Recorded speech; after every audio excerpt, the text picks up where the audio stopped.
بسم اللہ الرحمن الرحیم۔ مہادن کا چھانٹا۔ یہ وہ چھانٹا ہے جس کا مقصد آخرت میں شفاعت حاصل کرنا اور عذاب آخرت سے محفوظ رہنا ہے۔ مہا یعنی بڑا، عظیم، اور دن یعنی دن، روز۔ چنانچہ مہادن کا مطلب ہوا بہت بڑا دن یا یوم عظیم، اور اس دن سے مراد قیامت کا دن ہے۔ دین اسلام کے بنیادی عقائد میں عقیدہ آخرت ایک اہم عقیدہ ہے، جس میں یہ مانا جاتا ہے کہ ایک دن ایسا آنے والا ہے جس دن تمام انسانوں کو خدا کے حضور حاضر ہونا ہوگا، جہاں ان کے اعمال کے متعلق ان سے باز پرس ہوگی۔ مہادن کے متعلق سید امام شاہ اپنی گنانوں میں فرماتے ہیں کہ اے مومنوں، قیامت کا دن آئے گا، وید دینی کتابوں میں دیکھ لو، بہت ہی تکلیف دہ وقت آئے گا جب کوئی ثابت قدم نہیں رہ سکے گا۔ اے مومنوں، قیامت کا دن آئے گا اور وہ مالک حساب لے گا، یہاں جو کچھ کیا ہے اس کے متعلق پوچھے گا اور نیکی اور گناہ کا وزن کرے گا۔ پیر حسن کبیردین فرماتے ہیں، اے بھائی، تل برابر نیکی اور ہاتھی کے برابر گناہ وہ بھی گد جماعت بخشواتی ہے۔ جماعت کی التجا مولا قبول فرماتے ہیں۔ ایسے بندوں کا قیامت کے دن حساب کتاب نہیں لیا جائے گا۔ پیر شمس فرماتے ہیں، ستگور فرماتے ہیں کہ گد کے فرمان میں مہادن کے حساب کتاب سے چھوٹ جاؤ گے اور گد کے فرمان سے گناہ معاف ہو جائیں گے۔ گد کے فرمان کے مطابق چھانٹا دلواؤ تو اس میں گد گناہ کا غسل ہوگا۔ چونکہ مہادن کا چھانٹا اپنے پچھلے گناہوں کی معافی مانگتے ہوئے ایک نئی صاف ستھری اور فرما بردار مومن کی زندگی گزارنے کا عہد کا اور عذاب آخرت سے محفوظ رہنے کا چھانٹا ہے، اور یہ امام زمان علیہ السلام کے روبرو حاضر ہو کر ان کے دست مبارک سے لیا جاتا ہے، اس لیے اس کی انتہائی اہمیت کے پیش نظر یہ چھانٹا زندگی میں ایک ہی مرتبہ لیا جاتا ہے۔ اس لیے عمر کی کم سے کم حد بھی امام زمان علیہ السلام کی جانب سے مقرر کی جاتی ہے۔ مہادن کا چھانٹا صرف حاضر امام علیہ السلام ہی کسی کو دے سکتے ہیں۔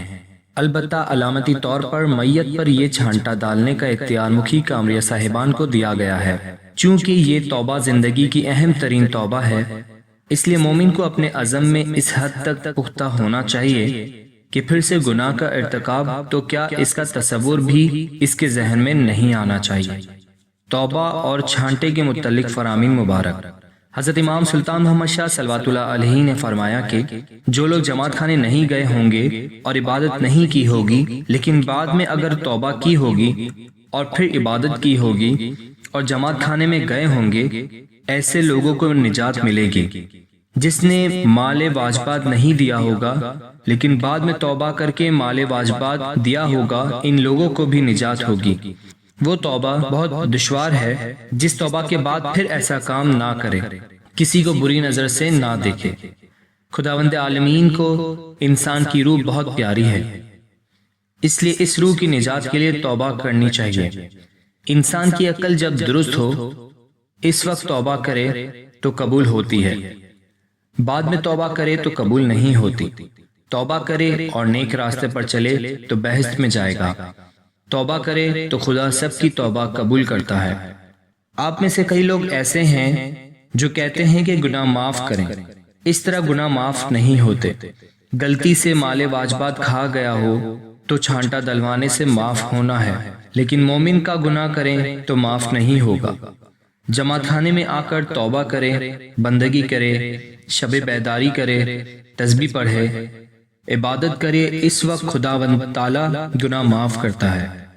آپ میں سے کوئی کسی دینی بھائی کی غیبت کرے تو وہ گناہ کس طرح معاف ہو؟ اس کا ہاتھ چوم کر عرض کرے کہ میں نے آپ کی غیبت کی ہے، مجھے معاف کریں، اور وہ شخص معاف کرے تب معاف ہو۔ پوری دنیا میں جہاں جہاں اسماعیلی بستے ہیں ان تمام جگہوں پر دسوند کا چھانٹا دلوانا ہو تو وہ مکھی کامریہ صاحبان کا کام ہے۔ مکھی کامریہ صاحبان امام علیہ السلام کی جگہ پر بیٹھتے ہیں۔ تمام اماموں کے وقت میں یہ طریقہ تھا اور ہمارے وقت میں بھی یہی طریقہ ہے۔ ہم مکھی کامریہ صاحبان کو اختیار دیتے ہیں۔ 1300 سال سے یہ طریقہ چلا آ رہا ہے، مگر کافی طویل عرصے کی وجہ سے فراموش ہو چکی ہو تو یاد دلاتے ہیں کہ مکھی کامریہ صاحبان کے پاس یہ اختیار ہے۔